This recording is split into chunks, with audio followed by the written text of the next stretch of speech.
제가 이제 좋아하는 단어가 있는데 무슨 단어냐? 위대한이라는 말을 참 좋아해요. 그래서 하나님의 그 사건은 그 위대한 기적의 사건은 항상 위대한 헌신과 온전한 순종을 통해서만 이루어진다. 할렐루야. 그래서 제가 이제 좋아하는 단어가 있는데 위대한이라는 말을 참 좋아하고요. 그 다음에 순종, 그 다음에 헌신, 그런 단어를 참 좋아해요. 그래서 일생 동안 그런 단어를 생각하면 가슴에서 막 뛰어요. 기뻐져요. 이런 단어들을 생각하면서 뭐 탁월한 인생은 살지 못할 수 있겠지만 남들이 주목을 끄는 인생은 되지 않을 수도 있겠지만 위대한 인생은 살 수 있지 않겠나, 그쵸? 왜 주님을 위해서 헌신하고 순종하다 보면 그 삶 자체가 위대하지 않겠나, 제가 이제 좋아합니다. 그래서 위대한 이런 단어들, 그 다음에 이 헌신, 순종이라는 단어를 듣게 되면 뭔가 가슴이 뜨거워져요. 용기도 생기고요. 이 마음에 억눌려 있던 어둠들도 풀려지는 그런 마음도 들고 그렇습니다. 오늘 우리가 본문을 읽었는데 예수님이 베다니에는 누구의 집에 신방을 해요? 시몬의 집에 신방을 해요. 근데 시몬이 누구예요? 과거에 어떤 병력을 갖고 있었어요? 난치병인 나병, 한센병을 가지고 있었어요. 그런데 내가 보니까 한센병은 예수님을 통해서 치료받았는지 하여튼 치료받은 사람인 것 같아요. 그래서 예수님이 그 시몬을 집을 신방을 해요. 그런데 신방 가서 그 집에서 함께 식사를 하잖아요. 참 이게서 우리가 가만히 묵상해 보면 오늘날 보면 병 걸려도 사람들이 말이에요, 함께 있으려고 접촉 안 하려고 그래요. 근데 한센병은 그 당시 천형이거든요. 사람들이 접촉을 안 합니다. 그 사람이 병이 낫다고 할지라도 어떻게 돼요? 그 집에 방문도 안 하고 함께 식사도 안 해요. 또 본인도 이런 한센병을 걸리게 되면 위험적인 어떤 뒤틀림이나 여러 가지 어떤 위험의 변모가 찾아왔겠지요. 그래서 다른 사람들을 찾아가서 함께 교류하고 사회적인 관계를 자신 있게 하지 못합니다. 한마디로 이야기하면 고립돼서 살고 있는 분이겠죠. 또 어떻게 보면 사회적인 약자겠죠. 근데 예수님께서 그 집에 신방을 하시고요, 그와 함께 식사를 해요.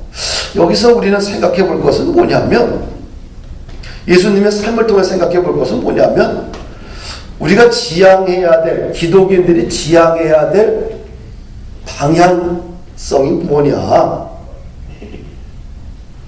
약자를 향해서, 소외된 사람들을 향해서 끊임없이 마음의 문을 열어놓고 그들과 관계성을 맺고 그들을 품는 것이 기독인의 자세예요. 할렐루야. 근데 이것을 잃어버리게 되면 결국은 우리는 뭐가 되냐? 거의 바리새인 되기 쉽습니다.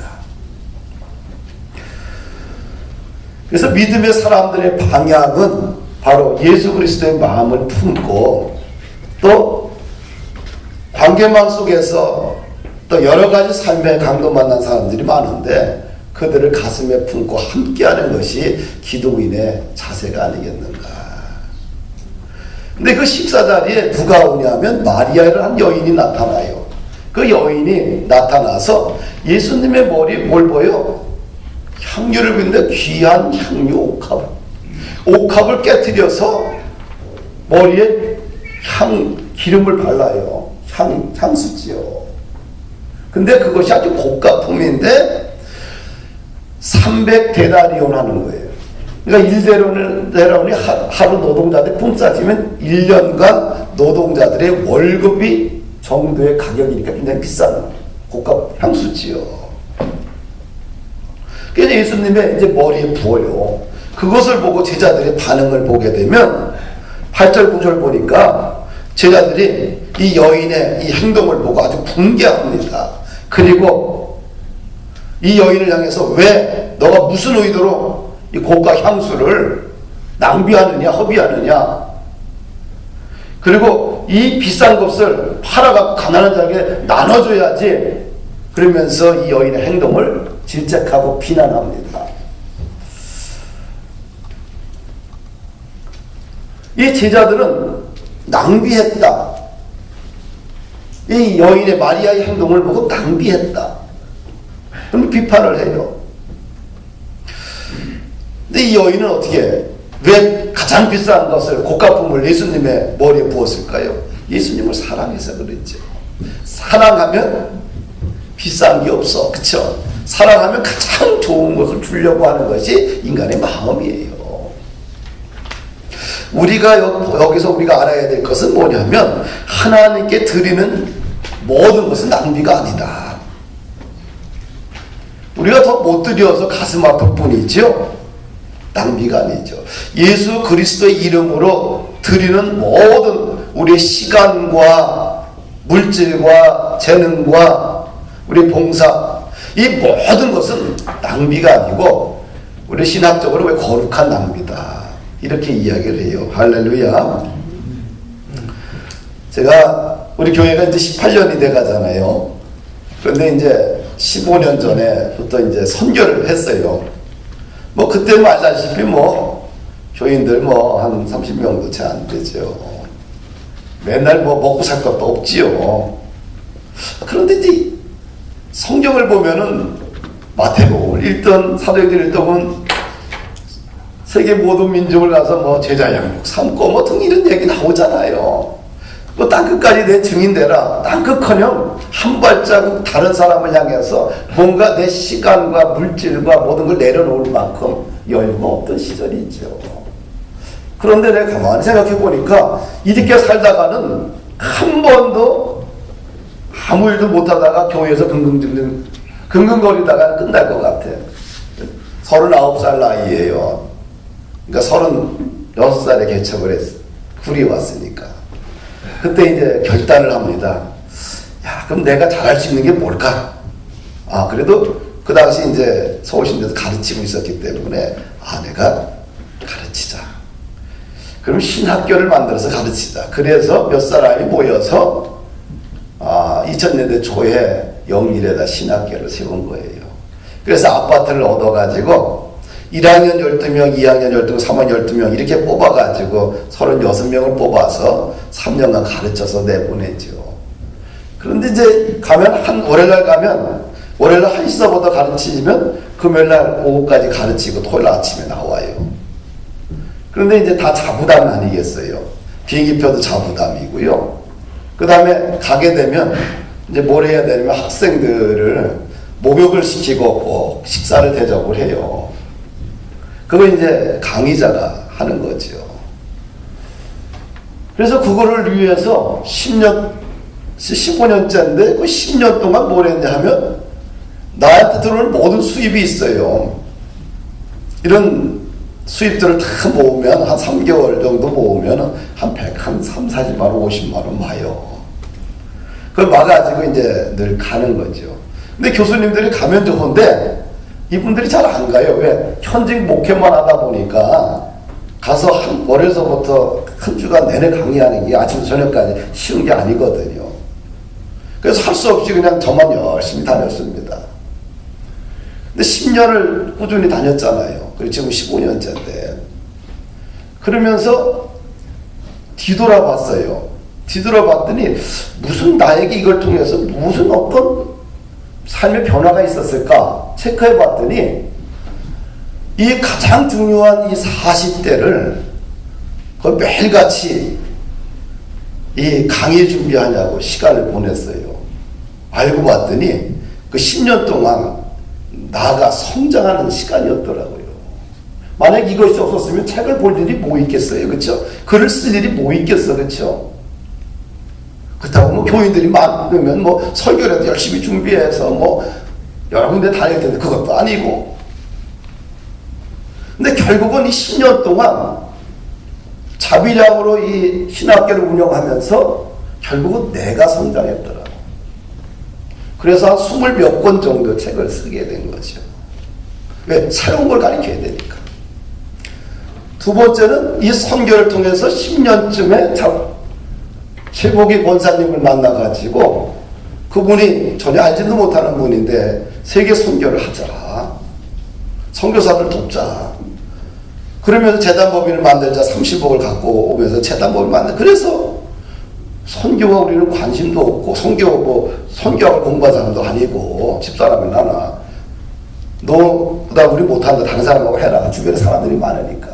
근데 우리하고 하고 싶대요. 꼭 다른 사람하고는 아니대. 그래서 30억을 가지고 선교재단을 만들어서 5년 전에 시작을 한 거예요. 그러면서 그분이 이제 모든 내 신학교 사역을 다 거기서 되게 된 거죠. 그러면서 이제 한층 어떻게 돼요? 세계 선교에 대한 이제 발판을 열어가게 됐죠. 얼마나 감사한지 몰라요.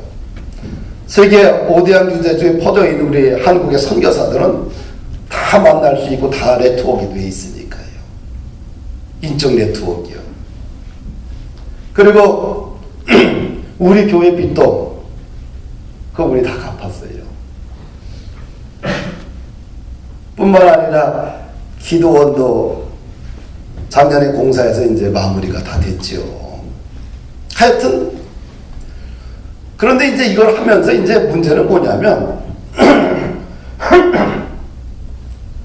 주변에 목사님들이 무슨 뭐 연길에 맨날 가서 가르치고 다니냐. 교회나 열심히 할 것이지 돈 가지고 애들이나 학원이나 보낼 것이지 뭐 애들 자녀 교육 늘 이제 그렇게 이제 비양거리는 사람들이 많아요. 하다 보면 돈 주는 것도 아닌데. 그런데 뒤돌아보니까 어떻게 돼요? 자녀들도 그냥 아프지 않고 건강하게 자라줘서 감사하고 둘 다 이제 올해 대학을 다 졸업을 하잖아요. 그것만 해도 감사한 거 아니겠어요?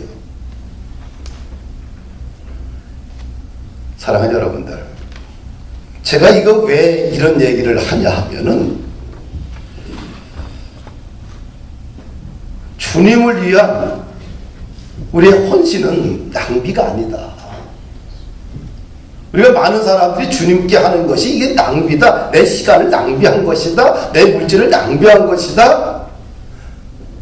이렇게 생각하면 진짜 그 인생이 낭비가 돼버려요.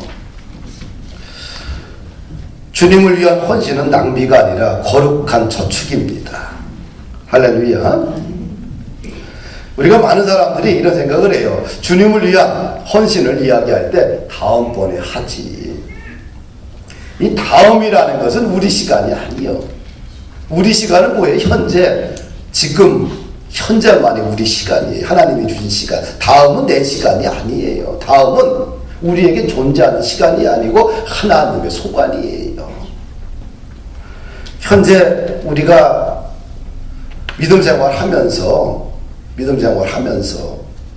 우리가 바르게 가야 되지 않겠느냐. 교회의 사명 뭘까? 전도지향적, 선교지향적으로 가야 돼요. 안 그러면 우리 인생에 남는 게 별로 없다. 참 어렵고 힘든 시기 왜 없었겠어? 18년 동안.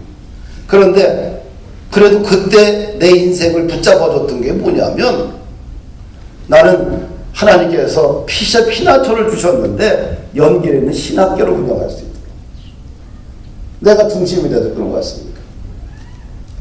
우리는 한 번 하면 끝까지 했잖아요. 그런 또 조력이 있어. 근데 이것은 하나님이 나를 향해서 피난처를 줬다는 거죠. 그때 그런 피난처가 없었으면 내가 40대를 어떻게 견뎠을까? 나도 누구 못지않게 욕심도 많은 사람이고 저 욕심 많죠. 나 하고 싶은 일도 많고 이게 안 되면 속이 뒤집어지는 사람이에요. 제가 행동이 얼마나 빠른지 여러분들 모르십니까? 내 행동이 굉장히 빨라요. 정말 여기서 생각해 벌써 몸으로 가요. 우리는 이게 인타벌이 붙질 않아.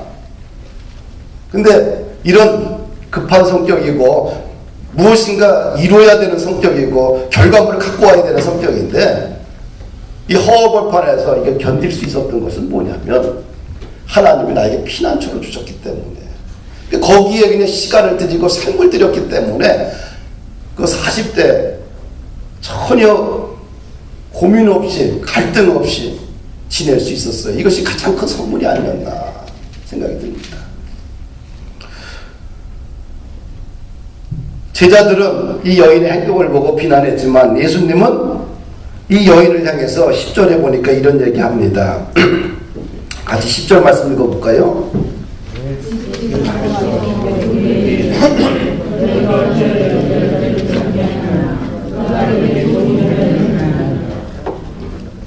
야, 그 여자 괴롭히지 마. 그 여자는 내게 뭐예요? 좋은 일을 했다는 거예요. 할렐루야. 제자들은 주님에게 무엇인가 맨날 바라기만 했어. 왜? 주님은 슈퍼스타야. 말만 하면 바람도 바다도 그냥 한순간에 잠잠케 하고요. 죽은 자도 살리고요. 문둥병자도 그냥 고치고 눈 먼 사람도 눈 뜨게 하고요. 각색병든 자 다 고쳤어. 주님 옆에만 있으면 다 해결이 돼. 먹을 것도 해결되고요. 제자들은 항상 주님에게 바라기만 했어. 주님이 더 하나 주니까 2개 달라고, 2개 주니까 4개 달라고, 4개 달라고 8개. 끊임없이 주님을 향해서 제자들은 주십시오, 주십시오, 주십시오. 그럼 채워지지 않는 목마름을 가지고 달라기만 했는데 이 여인은 어떻게 됐어요? 주님에게 무엇을 바라는 게 아니라 자기의 가진 최고의 것을 예수님께 드렸잖아요. 우리가 주님을 향해서 하는 모든 행위들은 내게 좋은 일을 했다. 이렇게 주님이 인정하시는 거예요. 우리가 믿음으로 드리는 예배, 또 믿음으로 하는 기도, 믿음으로 하는 봉사, 믿음으로 하는 구제, 믿음으로 하는 선교 헌금, 또 찬양, 믿음으로 하는 모든 것은 예수님께 하는 것은 다 주님이 뭐예요? 내게 네가 좋은 일을 했다. 할렐루야. 사랑하는 여러분들, 우리 교회를 가보면 식당이 있잖아요. 식당에 보면 옛날에 얼마나 지저분했지 몰라요. 쥐들이 그냥 다니고 그냥 아주 그냥 지저분했어. 그런데 누가 그랬을까요? 성도들이 다 그 기물들 다 헌금한 거예요. 밥솥도 그렇고 건조기도 그렇고 몽땅 다 성도들이 없는 가운데서도 안 쓰고 헌신해가지고 그게 식당이 지금 깨끗하게 밥을 먹을 수 있는 공간이 된 거지요. 그걸 보고 뭐라 그래요? 주님께서 네가 내게 좋은 일을 했다는 거지요. 할렐루야. 13절 보면 이 여인을 향해서 주님의 최종 평가를 합니다. 같이 읽어봅시다. 시작.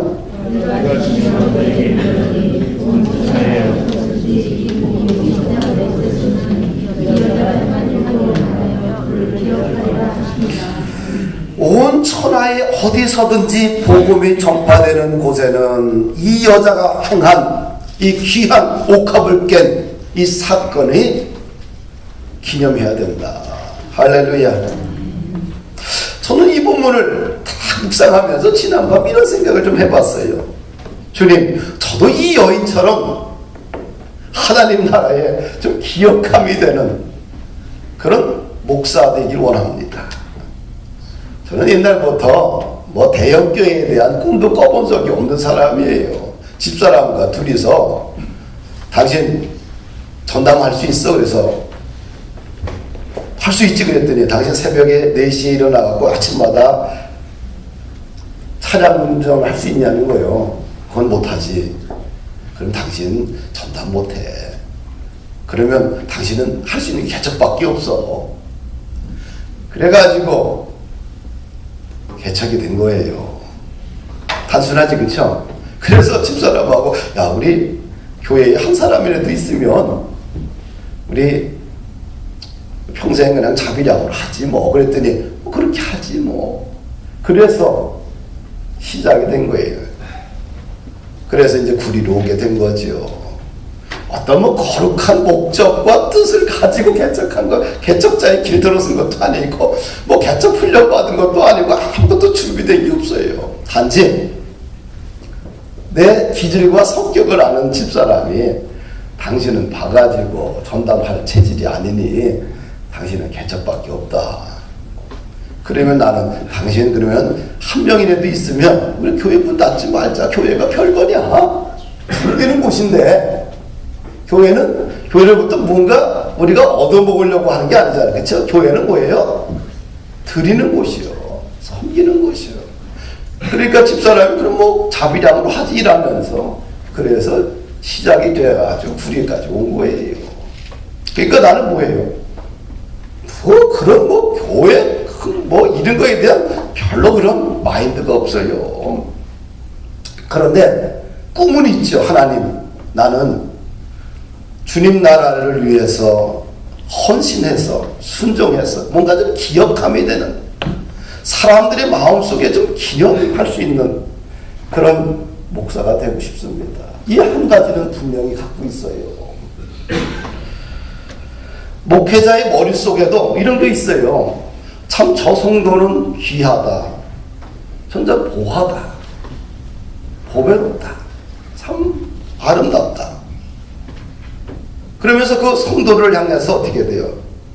그는 갖는 마음이 있잖아요.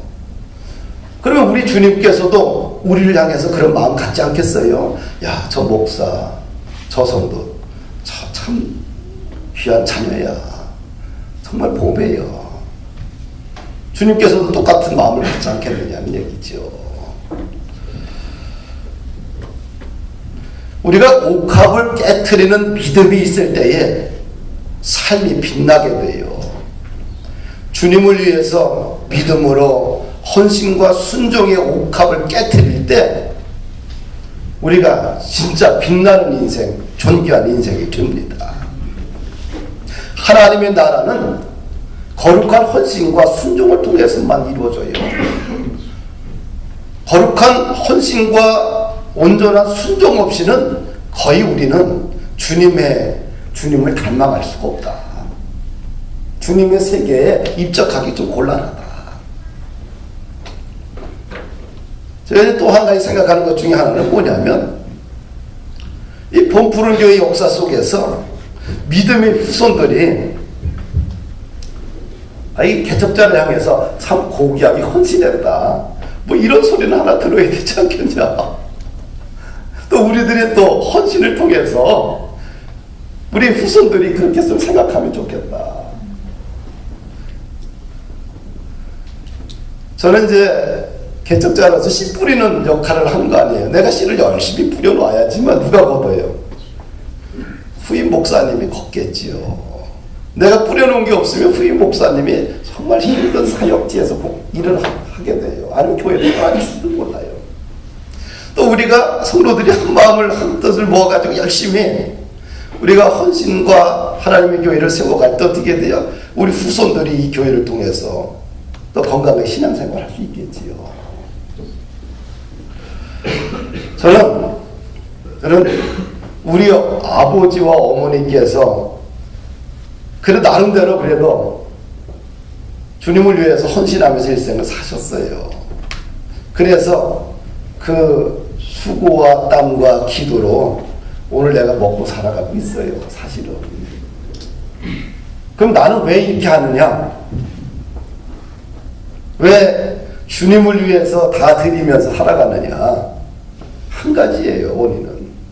내가 부모가 우리 집사람과 내가 뿌려놔야지 뭐 어떻게 내 자녀들의 인생도 거둘 게 있는 거예요. 그렇죠? 뿌린 게 없이 어떻게 거둘 수가 있겠어요? 못 거둬요. 그리고 한 가지 자녀들에게 남겨주고 싶은 게 있는 거예요. 야, 네 엄마 아버지 정말 온전히 헌신하고 살았던 사람이요. 우리 엄마 아버지 기억하면 우리 엄마 아버지는 하나님을 위해서 교회를 위해서 정말 헌신을 다했던 사람이요. 이거 하나는 남겨줘야 되지 않겠느냐. 사랑하는 여러분들,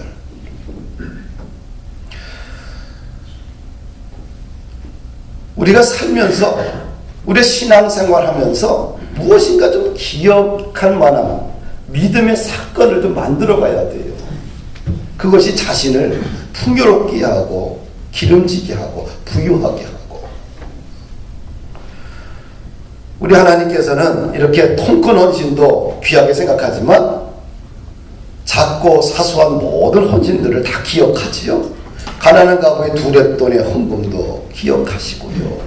죄인의 기도도 기억하시잖아요. 바리새인과 죄인이 함께 성전에서 기도를 해요.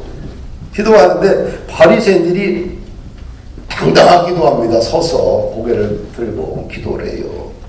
나는 저런 죄인들과 같지 않습니다. 토색하지도 않았고 불의하지도 않았고 간음하지도 않았고요. 일주일에 2번 금식하고 소득의 11조를 드립니다. 당당하게 하나님 앞에 기도해요. 근데 세리는 성전에서 기도하는데 멀리 뒤에 앉아갖고 눈을 들어 하늘을 쳐다보지도 않고 그냥 땅으로 고개를 숙이고 하나님께 기도합니다. 가슴을 치면서 하나님, 나는 죄인입니다. 불쌍히 여겨주시옵소서. 나는 죄인입니다. 예수님이 두 사람의 기도를 보고 이렇게 평가를 내립니다. 죄인이 바리새인보다 의롭다 하심을 받고 집에 내려갔다. 무릇 자기를 높이는 자는 낮아지고 자기를 낮추는 자는 높아지리라. 하나님은 이 죄인들의 이런 간절한 기도도 다 기억하신다는 거예요. 또 골방에서 하는 은밀한 기도도 다 기억하시고요. 남몰래 하는 구제도 기억하시고요. 마태복음 25장 31절에 보게 되면 예수님이 자기 영광 가운데 보좌 가운데 이 땅에 오십니다. 그 모든 민족 사람들을 다 분리를 하셔요. 분리를 하는데 두 가지를 분리하는데 한쪽에는 오른쪽, 한쪽은 왼쪽이에요. 성도들을 분리할 때 오른쪽과 왼쪽으로 분류를 하는데 오른쪽에 있는 사람들에게 재판장인 예수님이 말합니다. 복을 받을 자들이요. 예비된 하나님 나라를 상속받을 자들이요. 누가 예비된 하나님 나라를 상속받느냐? 오른쪽에 있는 사람들이에요. 근데 왜 상속받느냐? 이유를 이런 얘기를 해요. 내가 죽을 때에 너희가 먹을 것을 주었고 목마를 때에 마시게 하였고 나그네 되었을 때 영접하였고 벗었을 때에 옷을 입혔고 병들었을 때에 돌아보았고 옥에 갇혔을 때에 와서 모았느니라. 근데 오른쪽에 있는 의인들이 말합니다. 성도들이 말하는데 우리가 언제 그렇게 했습니까? 우리 한 적 없습니다. 주님이 이런 얘기를 합니다. 내가 진실로 진실로 너희에게 이르노니 너희가 여기 있는데 형제 중에 한 지극히 작은 자에게 한 것이 곧 내게 한 것이다. 할렐루야. 우리가 예수 그리스도의 이름으로 믿음으로 가장 연약한 사람들을 품어주는 것까지 다 주님이 기억하시는 거지요. 근데 이쪽에 있는 사람들에게 주님이 말합니다. 저주를 받을 자들아 나를 떠나 마귀와 사자들을 위하여 예비된 영영한 불 속에 들어가라. 이 저주받을 자들이라고 그래요. 그리고 불과 연못에 그냥 들어갈 자들이라 마귀들이라고 이야기를 했어요. 이쪽에 있는 사람들이 말합니다. 우리도 오른쪽에 간 사람들처럼 했습니다. 근데 왜 우리가 불 속에 들어가야 됩니까? 왜 우리가 마귀입니까? 항변합니다. 주님이 대답하기를 지극히 작은 자 하나에게 하지 아니한 것이고 내게 하지 아니한 것이다. 할렐루야. 이 말의 뜻은 뭐예요? 왼쪽에 들어간 사람들도 했는데 어떻게 했을까요? 자신의 명예가 있는 곳, 이익이 있는 곳, 그런 사람들에게만 했다는 거예요. 안 한 게 아니라 했는데 자신에게 이익이 된 사람들만에게만 한 거예요. 이 차이입니다. 사랑하는 여러분들, 우리가 신앙생활을 할 때 잘못하게 되면 이렇게 할 수가 있어요. 나에게 이익이 되는 사람들에게 잘하고 이익이 안 되는 사람들을 무시해버리는 건 신앙인의 기독인의 자세가 아니에요. 그렇죠? 우리는 뭐야?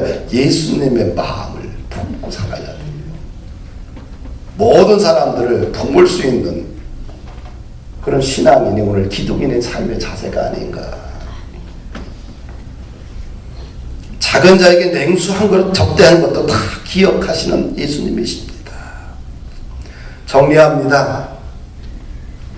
신앙생활은 도대체 무엇이냐? 복잡하지 않아요. 아주 단순합니다. 근데 왜 이렇게 복잡합니까? 신앙생활은 우리의 믿음의 흔적을 써내려가는 거예요. 우리의 믿음의 흔적을, 나의 믿음의 흔적을 날마다 써내려갈 때 가슴이 따뜻해지고요, 부유해지고 행복해지고 의미 있어지고 삶이 세워지는 거예요. 믿음의 흔적을 써내려가는 것을 멈추는 것이 저주예요. 믿음의 흔적을 계속 써내려가는 것이 축복이고 이것이 축복의 통로예요. 할렐루야. 우리가 이제 한 가지만 말씀하고 마치도록 하겠습니다. 책을 지나온 이제 50년의 인생을 뒤돌아보면서 정리를 해야 되겠다. 한번 정리하고 넘어가야 되겠다. 그래서 이제 50년의 인생 중에 하나님을 위해서 헌신했던, 순종했던 것들을 잘 이렇게 모아가지고 글을 썼어요. 만약에 뒤돌아봤는데 아무것도 없는 거야. 먹고 살기 위해서 허덕거렸고 그냥 나를 위해서만 살았다고 하면 쓸 게 없는데 그 짧은 18년 동안의 인생, 그 30살 이후의 인생들을 한 25년 정도의 인생을 이렇게 뒤돌아봤더니 쓸거리가 많은 거예요. 그것이 얼마나 가슴이 따뜻한지. 그러면서 이거 쓸거리를 가지고 써가면서 이런 생각을 해요. 하나님이 나에게 큰 복을 주셨구나. 뒤돌아보면 믿음의 줄거리를 써갈 수 있다는 게 많다는 것이 축복이에요. 이것이 인생을 기름지게 해요.